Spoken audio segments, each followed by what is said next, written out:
சமூக சொந்தங்களுக்கு வணக்கம். மீண்டும் மற்றொரு காணொலியில் உங்களை சந்திக்கின்றேன். இந்த காணொலியில் நாங்கள் பார்க்க இருக்கின்ற முக்கியமான 4 விடயங்கள் இன்றைய போர்க்கள நிலவரத்தில், அதாவது ஈரான் அமெரிக்கா இஸ்ரேல் கூட்டணிக்கு இடையிலான இன்றைய போர் நிலவரத்தில் முக்கியமான 4 சம்பவங்கள் பதிவாகி இருக்கின்றது. ஒன்று, சவுதி அரேபியாவில் உள்ள அமெரிக்க தளத்தின் மீது ஈரான் தாக்குதல் நடத்தி இருக்கின்றது. இதில் AWACS என்ற கண்காணிப்பு விமானம் அடிக்கப்பட்டதாக புகைப்படங்களும் வெளியாகி இருக்கின்றன.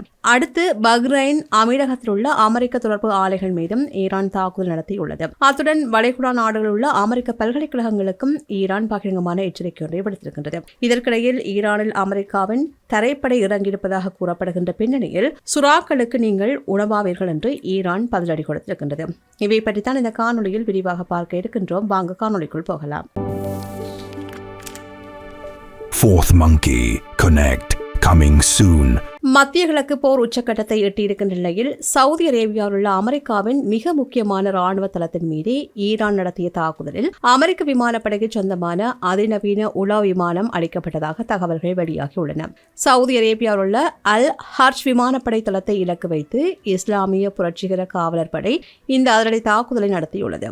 இதில் வான்வழி முன்கூட்டிய எச்சரிக்கை மற்றும் கட்டுப்பாட்டு அமைப்பை கொண்ட போயிங் E-3 சென்ட்ரி ரக கண்காணிப்பு விமானம்தான் முழுமையாக சிதைக்கப்பட்டுள்ளதாக IRGC அதிகாரப்பூர்வமாக அறிவித்துள்ளது. இதுகுறித்து IRGC வெளியிட்டுள்ள அறிக்கையில், அமெரிக்க ராணுவத்தின் விரோத நடவடிக்கைகளுக்கு பதிலடி கொடுக்கும் விதமாக விண்வெளிப்படையின் கூட்டு ஏவுகணை மற்றும் ஆளில்லா விமான தாக்குதல் மூலம் இந்த உளவு விமானம் அளிக்கப்பட்டது என்று தெரிவிக்கப்பட்டுள்ளது. சமூக வலைதளங்களில் பரவிவருகின்ற புகைப்படங்களின்படி ஒக்லகோமா டிங்கர் விமானப்படை தளத்திலிருந்து அனுப்பப்பட்ட இந்த விமானத்தின் வால் பகுதியில் உள்ள மிக முக்கியமான ANAP-2 உளவு ரேடார் பொருத்தப்பட்ட பகுதியில் ஈரானிய ஏவுகணை துல்லியமாக தாக்கியுள்ளமை தெரிய வந்துள்ளது. இந்த தாக்குதலில் அருகிலிருந்த மற்ற விமானங்களுக்கும் பலத்த சேதம் ஏற்பட்டுள்ளதாக கூறப்படுகின்றது. இந்த சம்பவத்திற்கு ஒரு நாள் முன்னதாக ஐக்கிய அரபு அமீரகத்தின் துபாயில் உக்ரைனிய ஆளில்லா விமான எதிர்ப்பு அமைப்புகள் வைக்கப்பட்டிருந்த கிடங்கு ஒன்றையும் IRGC அழைத்திருந்தது. அந்த சம்பவத்தின் போது அங்கிருந்த 21 உக்ரைனியர்களின் நிலை குறித்து இன்னும் தெளிவான தகவல்கள் வெளியாகவில்லை. சவுதி அரேபியாவில் உள்ள அமெரிக்காவின் உளவு விமானத்தை அடைத்த கையோடு தற்போது பஹ்ரைன் மற்றும் ஐக்கிய அரபு அமீரகத்தில் உள்ள அமெரிக்க ராணுவ தேவையுடன் தொடர்புடைய முக்கியமான தொழிற்சாலைகள் மீதும் ஈரான் ஏவுகணை தாக்குதல்களை நடத்தியுள்ளதாக செய்திகள் வெளியாகி இருக்கின்றன. 2 பிரமாண்டமான தொழிற்சாலைகள் ஆளில்லா விமானங்கள் மற்றும் ஏவுகணைகள் மூலம் தாக்கப்பட்டிருக்கின்றன. எமிரேட்ஸ் அலுமினிய தொழிற்சாலை, அதாவது உலகின் மிக நீளமான அலுமினிய உற்பத்தி வரிசைகளை கொண்ட இந்த ஆலை அமெரிக்க விண்வெளி மற்றும் ராணுவ தேவைகளுக்கான பொருட்களை விநியோகிப்பதில் முக்கிய பங்கு வகிக்கின்றது. அமெரிக்க நிறுவனங்களின் முதலீட்டை கொண்ட இந்த ஆலை அமெரிக்க பயங்கரவாத ராணுவத்தின் போர்த்தளவாட உற்பத்திக்கு தேவையான மூலப்பொருட்களை வழங்கி வருவதாக ஈரான் குற்றம் சாட்டியுள்ளது. இந்த தாக்குதல் குறித்து IRGC விடுத்துள்ள எச்சரிக்கையில், இனிமேல் ஈரானின் பதிலடி கண்ணுக்கு கண்ணென்ற அளவில் மட்டும் இருக்காது. அதை தாண்டி எதிரிகளின் பொருளாதார மற்றும் ராணுவ கட்டமைப்பிற்கு மீள முடியாத கொடியாடியை வழங்குவோம். ஈரானின் உள்நாட்டு தொழில் உள்கட்டமைப்புகளை அமெரிக்க இஸ்ரேல் கூட்டணி குறிவைத்ததற்கு பதிலடியாகவே இந்த கலப்பு தாக்குதல் நடத்தப்பட்டதாக கூறப்படுகின்றது. அடுத்து, ஈரானின் இஸ்லாமிய புரட்சிகர பாதுகாப்பு படை ஒரு புதிய மற்றும் அதிர்ச்சியூட்டும் எச்சரிக்கையும் விடுத்திருக்கின்றது. வளைகுடா நாடுகளில் செயல்பட்டு வருகின்ற அமெரிக்க பல்கலைக்கழகங்கள் மீது தாக்குதல் நடத்தப்படலாம் என்று ஈரான் அறிவித்துள்ளது. ஈரானில் உள்ள 2 பல்கலைக்கழகங்கள் அமெரிக்க மற்றும் இஸ்ரேலிய வான்வழி தாக்குதல்களால் அளிக்கப்பட்டதாக ஈரான் குற்றம் சாட்டியுள்ளது. இதற்கு பதிலடியாகவே பிராந்தியத்தில் உள்ள அமெரிக்க கல்வி நிறுவனங்களை குறிவைக்கப் போவதாக ஈரான் தெரிவித்துள்ளது. ஈரானிய ஊடகங்கள் வெளியிட்டுள்ள அறிக்கையின்படி, அமெரிக்காவிற்கு ஒரு குறிப்பிட்ட காலக்கெடு விதிக்கப்பட்டுள்ளது. மார்ச் 30 திங்கட்கிழமை நண்பகல் 12 மணி வரையில் இந்த காலக்கெடு விதிக்கப்பட்டிருக்கின்றது.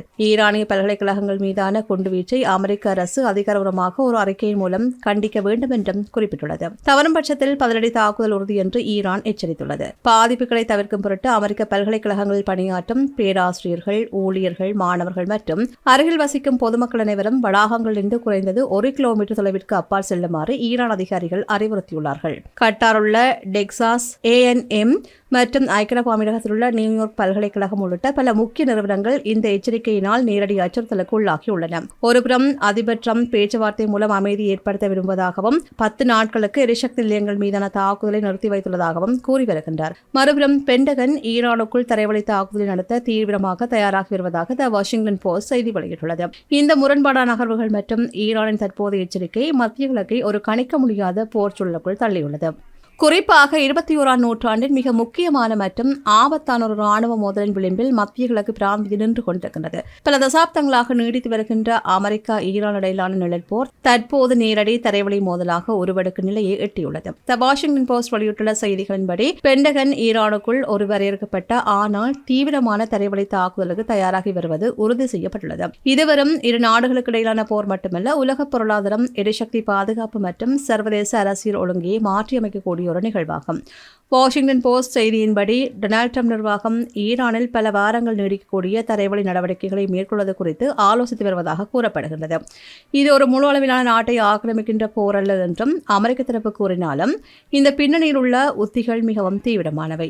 பென்டகனின் திட்டத்தின்படி சிறப்பு படைகள் மற்றும் வழக்கமான காலாட்படை பிரிவுகள் இணைந்து இந்த தாக்குதலில் ஈடுபடும். இதன் முக்கிய நோக்கமாக மூலோபாய இடங்களை கைப்பற்றுதல் கருதப்படுகின்றது. குறிப்பாக ஹார்க் தீவு போன்ற ஈரானின் எண்ணெய் ஏற்றுமதிக்கு முக்கியமான பகுதிகளை தன் கட்டுப்பாட்டில் கொண்டு வருவது. மற்றது அணுசக்தி உள்கட்டமைப்பை முடக்குதல். ஈரானின் அணுசக்தி லட்சியங்களை தடுக்கும் பொருட்டு நிலத்தடியில் உள்ள முக்கியமான ஆய்வு மையங்களை சிதைப்பது. ஈரானிய ராணுவ மற்றும் அரசியல் தலைமையில் முடிவெடுக்கும் திறனை முடக்குவது அடுத்த நடவடிக்கையாக பார்க்கப்படுகின்றது.